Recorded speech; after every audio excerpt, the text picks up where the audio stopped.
ನಮಸ್ಕಾರ ಸ್ನೇಹಿತರೆ, ಇವತ್ತಿನ ಟಾಪ್ ಬ್ರೇಕಿಂಗ್ ಸುದ್ದಿಗಳು ಬಂದಿದೆ. ಸಿದ್ದರಾಮಯ್ಯ ವರ್ಸಸ್ ಡಿಕೆ ಶಿವಕುಮಾರ್ ಹಗ್ಗ ಜಗ್ಗಾಟಕ್ಕೆ ತಾರ್ಕಿಕ ಅಂತ್ಯ ಹಾಡುತ್ತಾ ಹೈಕಮಾಂಡ್. ಬಂಗಾಳದಲ್ಲಿ ಮಮತಾ ಗೆದ್ದರೆ ಪ್ರಧಾನಿ ಹುದ್ದೆಗೆ ರಾಜೀನಾಮೆ ಕೊಡ್ತಾರಾ? ಮೋದಿಗೆ ಈಗ ಚಾಲೆಂಜ್. ಇದರ ಜೊತೆಗೆ ಕೆಲವು ಜಿಲ್ಲೆಗಳಿಗೆ ಯೆಲ್ಲೋ ಅಲರ್ಟ್, ಬಿರುಗಾಳಿ ಸಹಿತ ಗುಡುಗು ಮಳೆ ಎಚ್ಚರಿಕೆ ನೀಡಲಾಗಿದೆ. ಬಿಪಿಎಲ್ ಕಾರ್ಡ್ದಾರರಿಗೆ ಬಿಗ್ ಶಾಕ್, ಎಲ್ಪಿಜಿ ದಾರರಿಗೆ ಹೊಸ ನಿಯಮ ಜಾರಿ. ಗೃಹಲಕ್ಷ್ಮಿ ಯೋಜನೆಯ ಹೊಸ ಅಪ್ಡೇಟ್ ಬಂದಿದೆ. ಇದೇ ರೀತಿ ಇವತ್ತಿನ ಚಿನ್ನ ಮತ್ತು ಬೆಳ್ಳಿ ದರ ಎಷ್ಟಿದೆ, ಇದರ ಜೊತೆಗೆ ಇವತ್ತಿನ ಟಾಪ್ ಬ್ರೇಕಿಂಗ್ ಸುದ್ದಿಗಳನ್ನು ನೋಡೋಣ. ನೀವು ಇನ್ನೂ ಕೂಡ ನಮ್ಮ ಚಾನೆಲ್ ನ ಸಬ್ಸ್ಕ್ರೈಬ್ ಮಾಡಿಲ್ಲ ಅಂದ್ರೆ ಈ ಕೂಡಲೇ ಸಬ್ಸ್ಕ್ರೈಬ್ ಮಾಡಿಕೊಳ್ಳಿ. ಮಾಹಿತಿ ಇಷ್ಟವಾದಲ್ಲಿ ಲೈಕ್ ಮತ್ತು ಶೇರ್ ಮಾಡಿಕೊಳ್ಳಿ.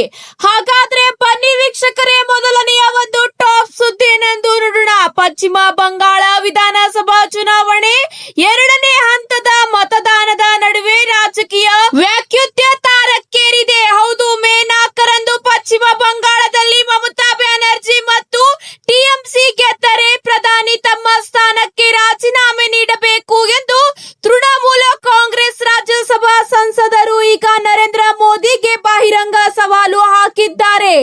ಹೌದು ವೀಕ್ಷಕರೇ, ಎರಡನೇ ಹಂತದಲ್ಲಿ ಬಂಗಾಳದಲ್ಲಿ 142 ಸ್ಥಾನಗಳಿಗೆ ಮತದಾನ ನಡೆಯುತ್ತಿರುವ ಸಮಯದಲ್ಲಿ ಮತ್ತು ಬಿಜೆಪಿ ಮತ್ತು ಟಿಎಂಸಿ ನಡುವೆ ನೇರ ಸ್ಪರ್ಧೆ ನಡೆಯುತ್ತಿರುವ ಸಮಯದಲ್ಲಿ ಡೆರೆಕ್ ಅವರು ಹೇಳಿದ್ದಾರೆ. ಬಂಗಾಳದಲ್ಲಿ ಎರಡನೇ ಹಂತದ ಮತದಾನ ಸಮಯದಲ್ಲಿ ಡೆರೆಕ್ ಪ್ರಧಾನಿ ಮೋದಿಗೆ ರಾಜೀನಾಮೆ ನೀಡುವಂತೆ ಸವಾಲು ಹಾಕಿದ್ದಾರೆ ಮತ್ತು ಕೇಂದ್ರ ಪಡೆಗಳ ವಿರುದ್ಧ ಮಮತಾ ಬ್ಯಾನರ್ಜಿ ಅವರ ಆರೋಪಗಳು ಚುನಾವಣಾ ಸ್ಪರ್ಧೆಯನ್ನು ಇನ್ನಷ್ಟು ಹೈ ವೋಲ್ಟೇಜ್ ಮಾಡುತ್ತಿವೆ. ಈಗ ಎಲ್ಲರ ಕಣ್ಣುಗಳು ಮೇ 4ರಂದು ಬರುವ ಫಲಿತಾಂಶಗಳ ಮೇಲೆ ನೆಟ್ಟಿವೆ. ಆಗ ಬಂಗಾಳದ ಜನರು ಯಾರಿಗೆ ಅಧಿಕಾರವನ್ನು ಹಸ್ತಾಂತರಿಸುತ್ತಾರೆ ಎಂಬುದು ಸ್ಪಷ್ಟವಾಗಲಿದೆ. ಇದರ ಜೊತೆಗೆ ಮುಂದಿನ ಒಂದು ಟಾಪ್ ಸುದ್ದಿ ಏನೆಂದು ನೋಡೋಣ. ಬನ್ನಿ ವೀಕ್ಷಕರೇ, ಈಗ ಪಂಚರಾಜ್ಯಗಳ ಚುನಾವಣಾ ಪ್ರಕ್ರಿಯೆ ಮುಕ್ತಾಯಗೊಂಡ ಬೆನ್ನಲ್ಲೇ ಕರ್ನಾಟಕ ಕಾಂಗ್ರೆಸ್ ರಾಜಕಾರಣದಲ್ಲಿ ಭಾರೀ ಸಂಚಲನ ಶುರುವಾಗಿದೆ. ಇಲ್ಲಿವರೆಗೆ ಚುನಾವಣಾ ಪ್ರಚಾರದ ನೆಪದಲ್ಲಿ ನಾಯಕತ್ವ ಬದಲಾವಣೆಯ ವಿಷಯವನ್ನು ಮುಂದೂಡುತ್ತಾ ಬಂದಿದ್ದ ಕಾಂಗ್ರೆಸ್ ಹೈಕಮಾಂಡ್ಗೆ ಈಗ ಅಂತಿಮ ಮತ್ತು ಸ್ಪಷ್ಟ ತೀರ್ಮಾನ ಕೈಗೊಳ್ಳಬೇಕಾದ ಅನಿವಾರ್ಯತೆ ಎದುರಾಗಿದೆ. ಲೋಕಸಭೆಯ ವಿರುದ್ಧ ಪಕ್ಷದ ನಾಯಕ ರಾಹುಲ್ ಗಾಂಧಿ ಮತ್ತು ಚುನಾವಣಾ ಕಾರ್ಯತಂತ್ರಗಳಲ್ಲಿ ಬಿಸಿ ಆಗಿದ್ದರಿಂದ ರಾಜ್ಯದ ನಾಯಕರ ಭೇಟಿಗೆ ಸಮಯ ನೀಡುತ್ತಿರಲಿಲ್ಲ. ಆದರೆ ಈಗ ಚುನಾವಣೆಗಳು ಮುಗಿದು ಅವರ ದೆಹಲಿಗೆ ಮರಳಿರುವುದರಿಂದ ಕರ್ನಾಟಕದ ನಾಯಕತ್ವ ಬದಲಾವಣೆ ಅಥವಾ ಸಚಿವ ಸಂಪುಟ ಪುನರ್ರಚನೆಯ ಕುರಿತಾದ ಚರ್ಚೆಗಳು ಗರಿಗೆದರಿವೆ. ಮೂಲಗಳ ಪ್ರಕಾರ ರಾಹುಲ್ ಗಾಂಧಿ ಅವರು ಶೀಘ್ರದಲ್ಲೇ ವಿದೇಶ ಪ್ರವಾಸ ಕೈಗೊಳ್ಳಲಿದ್ದು, ಅದಕ್ಕೂ ಮುನ್ನವೇ ಕರ್ನಾಟಕದ ಗೊಂದಲಗಳಿಗೆ ತೆರೆ ಎಳೆಯುವಂತೆ ರಾಜ್ಯ ನಾಯಕರು ಒತ್ತಡ ಹೇರುತ್ತಿದ್ದಾರೆ. ಹೌದು ವೀಕ್ಷಕರೇ, ಉಪ ಮುಖ್ಯಮಂತ್ರಿ ಡಿಕೆ ಶಿವಕುಮಾರ್ ಅವರು ಮುಖ್ಯಮಂತ್ರಿ ಪಟ್ಟಕ್ಕಾಗಿ ಕಳೆದ ಹಲವು ದಿನಗಳಿಂದ ದೆಹಲಿ ಮಟ್ಟದಲ್ಲಿ ತೀವ್ರ ಕಸರತ್ತು ನಡೆಸುತ್ತಿದ್ದಾರೆ. ಹೌದು, ಎಐಸಿಸಿ ಅಧ್ಯಕ್ಷ ಮಲ್ಲಿಕಾರ್ಜುನ್ ಖರ್ಗೆ ಅವರನ್ನು ಪದೇ ಪದೇ ಭೇಟಿ ಮಾಡಿ ತಮ್ಮ ಬೇಡಿಕೆಗಳನ್ನು ಸಲ್ಲಿಸುತ್ತಿದ್ದರು. ರಾಹುಲ್ ಗಾಂಧಿ ಅವರ ಭೇಟಿ ಸಾಧ್ಯವಾಗದ ಕಾರಣ ಅತೃಪ್ತಿಗೊಂಡಿದ್ದಾರೆ ಎಂಬ ಮಾಹಿತಿಗಳು ಕೂಡ ತಿಳಿದು ಬಂದಿದೆ. ರಾಹುಲ್ ಗಾಂಧಿ ಅವರಿಗೆ ನಾಯಕತ್ವ ಬದಲಾವಣೆ ಇಷ್ಟ ಇಲ್ಲ ಎಂಬ ಮಾತುಗಳು ಕೂಡ ಕೇಳಿ ಬರುತ್ತಿದ್ದರು.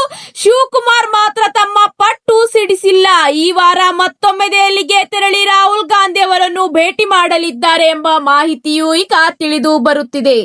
ಇದರ ಜೊತೆಗೆ ಮುಂದಿನ ಒಂದು ಟಾಪ್ ಸುದ್ದಿ ಏನೆಂದು ನೋಡೋಣ. ಬನ್ನಿ ವೀಕ್ಷಕರೇ, ಹವಾಮಾನ ಇಲಾಖೆಯಿಂದ ಮಹತ್ವದ ಮಾಹಿತಿ ಬಂದಿದೆ. ಕೇವಲ ಮಳೆ ಮಾತ್ರ ಬರುತ್ತಿಲ್ಲ, ಇದರ ಜೊತೆಗೆ ಗುಡುಗು ಸಿಡಿಲು ಮತ್ತು ಬಿರುಗಾಳಿ ಬೀಸುತ್ತಿದೆ. ಭಾರತೀಯ ಹವಾಮಾನ ಇಲಾಖೆ ನೀಡಿರುವ ಅಧಿಕೃತ ವರದಿಗಳ ಪ್ರಕಾರ ಇಂದು ಬೆಂಗಳೂರು ಸೇರಿದಂತೆ ರಾಜ್ಯದ ಬರೋಬ್ಬರಿ 29 ಜಿಲ್ಲೆಗಳಿಗೆ ಯೆಲ್ಲೋ ಅಲರ್ಟ್ ಘೋಷಣೆ ಮಾಡಲಾಗಿದೆ. ಹವಾಮಾನ ಇಲಾಖೆಯ ಮುನ್ಸೂಚನೆಯಂತೆ ಬೆಳಗಾವಿ ಮತ್ತು ಬೀದರ್ ಹೊರತುಪಡಿಸಿ ಬಹುತೇಕ ಎಲ್ಲಾ ಜಿಲ್ಲೆಗಳಿಗೂ ಇಂದು ವರುಣನ ಆರ್ಭಟ ಜೋರಾಗಲಿದೆ. ರಾಜಧಾನಿ ಬೆಂಗಳೂರು ನಗರ, ಬೆಂಗಳೂರು ಗ್ರಾಮಾಂತರ ಸೇರಿದಂತೆ 29 ಜಿಲ್ಲೆಗಳಿಗೆ ಗುಡುಗು ಸಹಿತ ಭಾರಿ ಮಳೆಯಾಗುವ ಸಾಧ್ಯತೆ ಇದೆ. ಕೆಲವು ಕಡೆ ಬಿರುಗಾಳಿ ಮತ್ತು ಆಲಿಕಲ್ಲು ಮಳೆ ಬೀಳುವ ಮುನ್ಸೂಚನೆ ಕೂಡ ನೀಡಲಾಗಿದೆ. ಒಂದು ಕಡೆ ಸಂಜೆ ಮಳೆಯಾಗುವ ನಿರೀಕ್ಷೆ ಇದ್ದರೂ ಹಗಲಿನಲ್ಲಿ ತಾಪಮಾನದ ಪ್ರಮಾಣವನ್ನು ಕಡಿಮೆಯಾಗಿಲ್ಲ ಎಂಬ ಮಾಹಿತಿಯೂ ಕೂಡ ಈಗ ಇಲಾಖೆ ತಿಳಿಸುತ್ತಿದೆ. ಇದರ ಜೊತೆಗೆ ಮುಂದಿನ ಪ್ರಮುಖ ಅಪ್ಡೇಟ್ ಏನೆಂದು ನೋಡೋಣ. ಬನ್ನಿ ವೀಕ್ಷಕ ವೀಕ್ಷಕರೇ, ಪಡಿತರ ಚೀಟಿದಾರರಿಗೆ ಈಗ ಬಹು ಮುಖ್ಯ ಮಾಹಿತಿಯೊಂದು ಬಂದಿದೆ. ನೀವು ಕೂಡ ಬಿಪಿಎಲ್ ಕಾರ್ಡ್ ಹೊಂದಿದ್ದರೆ ಈ ಒಂದು ಮಾಹಿತಿ ನಿಮಗಾಗಿದೆ. ರಾಜ್ಯದಲ್ಲಿ ಬಹಳಷ್ಟು ಎಪಿಎಲ್ ಕುಟುಂಬಗಳು ಬಿಪಿಎಲ್ ಕಾರ್ಡ್ ಹೊಂದಿದ್ದು ಇಂತಹ ಕಾರ್ಡ್ಗಳನ್ನು ರದ್ದುಪಡಿಸುವಂತೆ ಕೇಂದ್ರ ಸರ್ಕಾರದ ಸೂಚನೆಯೂ ಇರುವ ಹಿನ್ನೆಲೆಯಲ್ಲಿ ಪರಿಷ್ಕರಣೆ ಕಾರ್ಯ ನಡೆಯುತ್ತಿದೆ.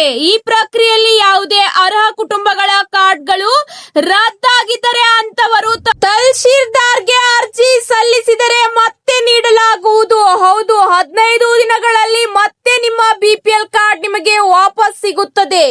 ಇದೇ ಅಷ್ಟೇ ಅಲ್ಲದೆ ಕೆಎಚ್ ಮುನಿಯಪ್ಪನವರು ಮಹತ್ವದ ಮಾಹಿತಿ ತಿಳಿಸಿದ್ದಾರೆ. ಎಲ್ಪಿಜಿ ಗ್ಯಾಸ್ ಸಿಲಿಂಡರ್ಗಳು ಕಾಳ ಸಂತೆಯಲ್ಲಿ ಮಾರಾಟವಾಗುತ್ತಿರುವುದು ಗಮನಕ್ಕೆ ಬಂದಿದ್ದು ಈ ಪ್ರಕರಣಗಳನ್ನು ಪತ್ತೆ ಮಾಡಿ ಕ್ರಮ ಜರುಗಿಸಲಾಗುತ್ತಿದೆ. ಈ ಕೆಲಸಕ್ಕೆ ಪೊಲೀಸ್ ಸಿಬ್ಬಂದಿಯ ಸಹಕಾರ ಪಡೆಯುವ ಸಂಬಂಧ ಗೃಹ ಸಚಿವರ ಜೊತೆ ಚರ್ಚೆ ಮಾಡುತ್ತೇನೆ ಎಂದು ಕೆಎಚ್ ಮುನಿಯಪ್ಪನವರು ತಿಳಿಸಿದ್ದಾರೆ. ಇದರ ಜೊತೆಗೆ ಮುಂದಿನ ಒಂದು ಟಾಪ್ ಸುದ್ದಿ ಏನೆಂದು ನೋಡೋಣ ಬನ್ನಿ ವೀಕ್ಷಕರೇ. ಗೃಹ ಲಕ್ಷ್ಮಿ ಯೋಜನೆಯ ಫಲಾನುಭವಿಗಳಿಗೆ ಕಂತಿನ ಹಣದ ಬಗ್ಗೆ ಪ್ರಮುಖವಾದ ಮಾಹಿತಿ ಬಂದಿದೆ. ಏಪ್ರಿಲ್ ತಿಂಗಳಲ್ಲಿ ಎಲ್ಲಾ ಮಹಿಳೆಯರ ಖಾತೆಗೆ ಹಣ ವರ್ಗಾವಣೆ ಕೂಡ ಆಗಿದೆ. ಈಗ ಮೇ ತಿಂಗಳಲ್ಲಿ 7 ದಿನಗಳ ಒಳಗಾಗಿ 30ನೇ ಕಂತಿನ ಹಣವು ಕೂಡ ಮಹಿಳೆಯರ ಖಾತೆಗೆ ವರ್ಗಾವಣೆಯಾಗಲಿದೆ. ಇತ್ತೀಚಿನ ಮಾಹಿತಿಯ ಪ್ರಕಾರ ಒಂದು ವೇಳೆ ಏಪ್ರಿಲ್ ತಿಂಗಳ ಕಂತಿನ ಹಣ ವರ್ಗಾವಣೆ ಆಗಿಲ್ಲ ಅಂದ್ರೆ ಮೇ ತಿಂಗಳ ಹಣದ ಜೊತೆಗೆ ಒಟ್ಟು 4,000 ರೂಪಾಯಿ ಮಹಿಳೆಯರ ಖಾತೆಗೆ ಹಣವು ವರ್ಗಾವಣೆಯಾಗಲಿದೆ ಎಂಬ ಮಾಹಿತಿ ತಿಳಿದು ಬಂದಿದೆ. ಹಂತ ಹಂತವಾಗಿ 7 ದಿನಗಳ ಒಳಗಾಗಿ ಎಲ್ಲಾ ಜಿಲ್ಲೆಗಳ ಗೃಹಿಣಿಯರ ಖಾತೆಗೆ 2,000 ರೂಪಾಯಿ ಹಣವು ವರ್ಗಾವಣೆಯಾಗಲಿದೆ. ಏಪ್ರಿಲ್ ಕಂತಿನ ಹಣದಿಂದ ವಂಚಿತರಾಗಿದ್ದರೆ ಅಂತಹ ಒಂದು ಗೃಹಿಣಿಯರಿಗೆ ಮೇ ಕಂತಿನ ಜೊತೆಗೆ 4,000 ರೂಪಾಯಿ ವರ್ಗಾವಣೆಯಾಗಲಿದೆ ಎಂಬ ಮಾಹಿತಿ ತಿಳಿದು ಬಂದಿದೆ. ಇದರ ಜೊತೆಗೆ ಎಲ್ಪಿಜಿ ಗ್ರಾಹಕರಿಗೆ ಈಗ ಹೊಸ ಅಪ್ಡೇಟ್ ಬಂದಿದೆ. ನಾಳೆಯಿಂದ ದೇಶಾದ್ಯಂತ ಎಲ್ಪಿಜಿ ಸಿಲಿಂಡರ್ಗಳ ಬುಕ್ಕಿಂಗ್ ಹಾಗೂ ವಿತರಣಾ ವ್ಯವಸ್ಥೆಯಲ್ಲಿ ಮಹತ್ವದ ಬದಲಾವಣೆಗಳು ಜಾರಿ ಬರಲಿವೆ. ಈ ಹೊಸ ನಿಯಮಗಳು ಲಕ್ಷಾಂತರ ಗ್ರಾಹಕರ ಮೇಲೆ ನೇರ ಪರಿಣಾಮ ಬೀರುವ ಸಾಧ್ಯತೆ ಇದೆ. ಸಬ್ಸಿಡಿ ಗ್ಯಾಸ್ ದುರುಪಯೋಗ ಹಾಗೂ ಅಕ್ರಮ ದಾಸ್ತಾನು ತಡೆಯುವ ಉದ್ದೇಶದಿಂದ ಇಂಡಿಯನ್ ಆಯಿಲ್ ಮತ್ತು ಭಾರತೀಯ ಪೆಟ್ರೋಲಿಯಂ ಮತ್ತು ಹಿಂದೂಸ್ತಾನ್ ಪೆಟ್ರೋಲಿಯಂ ಸಂಸ್ಥೆಗಳು ಹೊಸ ನಿಯಮಗಳನ್ನು ಜಾರಿ ತರುತ್ತಿವೆ. ಹೊಸ ಮಾರ್ಗಸೂಚಿಗಳ ಪ್ರಕಾರ ನಗರ ಪ್ರದೇಶಗಳಲ್ಲಿ 2 ಎಲ್ಪಿಜಿ ಬುಕ್ಕಿಂಗ್ ಗಳ ನಡುವಿನ ಅವಧಿಯನ್ನು 21 ದಿನಗಳಿಂದ 25 ದಿನಗಳಿಗೆ ಹೆಚ್ಚಿಸಲಾಗಿದೆ. ಗ್ರಾಮೀಣ ಪ್ರದೇಶಗಳಲ್ಲಿನ ಈ ಅವಧಿ 45 ದಿನಗಳ ಒಳಗೆ ವಿಸ್ತರಿಸಲಾಗಿದೆ. ನಿಗದಿತ ಅವಧಿಯ ಮುನ್ನ ಬುಕ್ಕಿಂಗ್ ಮಾಡಲು ಪ್ರಯತ್ನಿಸಿದರೆ ಸಿಸ್ಟಮ್ ಸ್ವಯಂಚಾಲಿತವಾಗಿ ಅದನ್ನು ನಿರಾಕರಿಸುತ್ತದೆ. ಇದೇ ವೇಳೆ ನಾಳೆಯಿಂದ ಡೆಲಿವರಿ ಅಥೆಂಟಿಕೇಶನ್ ಕೋಡ್ ಕಡ್ಡಾಯವಾಗಲಿದೆ. ಗ್ರಾಹಕರು ಗ್ಯಾಸ್ ಬುಕ್ ಮಾಡಿದಾಗ ಅವರ ನೋಂದಾಯಿತ ಮೊಬೈಲ್ ಸಂಖ್ಯೆಗೆ ಒಟಿಪಿ ಬರುತ್ತದೆ. ಈ ಒಟಿಪಿಯನ್ನು ಡೆಲಿವರಿ ಸಿಬ್ಬಂದಿಗೆ ನೀಡಿದ ಬಳಿಕವೇ ಸಿಲಿಂಡರ್ ಹಸ್ತಾಂತರಿಸಲಾಗುತ್ತದೆ. ಈಗಾಗಲೇ ದೇಶದಲ್ಲಿ ಬಹುತೇಕ ವಿತರಣಾ ಈ ವ್ಯವಸ್ಥೆಯ ಅಡಿಯಲ್ಲೇ ನಡೆಯುತ್ತಿದೆ ಎಂದು ಅಧಿಕಾರಿಗಳು ತಿಳಿಸುತ್ತಿದ್ದಾರೆ. ಇದರ ಜೊತೆಗೆ ಪ್ರಧಾನ ಮಂತ್ರಿ ಉಜ್ವಲ ಯೋಜನೆ ಫಲಾನುಭವಿಗಳಿಗೆ ಆಧಾರ್ ಆಧಾರಿತ ಬಯೋಮೆಟ್ರಿಕ್ ದೃಢೀಕರಣವನ್ನು ಕಡ್ಡಾಯಗೊಳಿಸಲಾಗಿದೆ. ನೀವು ಇನ್ನೂ ಕೂಡ ಈ ಕೆವೈಸಿ ಅಪ್ಡೇಟ್ ಮಾಡಿಸಿಲ್ಲ ಅಂದರೆ ಈ ಕೂಡಲೇ ಅಪ್ಡೇಟ್ ಮಾಡಿಸಿಕೊಳ್ಳಿ. ಗ್ರಾಹಕರು ತಮ್ಮ ಎಲ್ಪಿಜಿ ಖಾತೆಗೆ ಸರಿಯಾದ ಮೊಬೈಲ್ ಸಂಖ್ಯೆಯನ್ನು ಲಿಂಕ್ ಮಾಡಿಕೊಂಡಿರುವುದನ್ನು ಖಚಿತಪಡಿಸಿಕೊಳ್ಳಬೇಕು. ಜೊತೆಗೆ ಮುಂದಿನ ಬುಕ್ಕಿಂಗ್ ದಿನಾಂಕವನ್ನು ಮೈ ಎಲ್ಪಿಜಿ ಪೋರ್ಟಲ್ ನಲ್ಲಿ ಪರಿಶೀಲಿಸಿಕೊಳ್ಳುವಂತೆ ತೈಲ ಕಂಪನಿಗಳು ಈಗ ಸಲಹೆ ನೀಡಿದೆ. ಇದರ ಜೊತೆಗೆ ಮುಂದಿನ ಒಂದು ಅಪ್ಡೇಟ್ ಏನೆಂದು ನೋಡೋಣ ಬನ್ನಿ ಸ್ನೇಹಿತರೆ. ಇಂದಿನ ಗೋಲ್ಡ್ ಮತ್ತು ಸಿಲ್ವರ್ ದರಗಳಲ್ಲಿ ಮತ್ತೆ ಏರಿಕೆ ಕಾಣುತ್ತಿದೆ. ಹೌದು ಸ್ನೇಹಿತರೆ, 24 ಕ್ಯಾರೆಟ್ ಚಿನ್ನದ ಬೆಲೆ ಪ್ರತಿ ಗ್ರಾಮ್ಗೆ 15,050 ರೂಪಾಯಿ ಆಗಿದೆ. 10 ಗ್ರಾಮ್ಗೆ 1,50,000 ರೂಪಾಯಿ ಆಗಿದೆ. 22 ಕ್ಯಾರೆಟ್ ಚಿನ್ನದ ಬೆಲೆ ಪ್ರತಿ ಗ್ರಾಮ್ಗೆ 13,900 ರೂಪಾಯಿ ಆಗಿದೆ. ಇದೇ ರೀತಿ ಬೆಳ್ಳಿ ಬೆಲೆ ನೋಡುವುದಾದರೆ ಪ್ರತಿ ಕೆಜಿಗೆ 2,54,900 ರೂಪಾಯಿ ಆಗಿದೆ. ಹೌದು ವೀಕ್ಷಕರೇ, ಇಂದು ಚಿನ್ನದ ಬೆಲೆಯಲ್ಲಿ ಸ್ವಲ್ಪ ಏರಿಕೆ ಕಂಡರೆ ಬೆಳ್ಳಿ ಬೆಲೆ ಸ್ವಲ್ಪ ಇಳಿಕೆ ಕಂಡು ಬಂದಿದೆ. ಇದೇ ಅಷ್ಟೇ ಅಲ್ಲ, ಇವತ್ತಿನ ಪೆಟ್ರೋಲ್ ಮತ್ತು ಡೀಸೆಲ್ ಬೆಲೆ ಎಷ್ಟಿದೆ ಎಂಬ ಮಾಹಿತಿ ನೋಡೋಣ ಬನ್ನಿ ವೀಕ್ಷಕರೇ.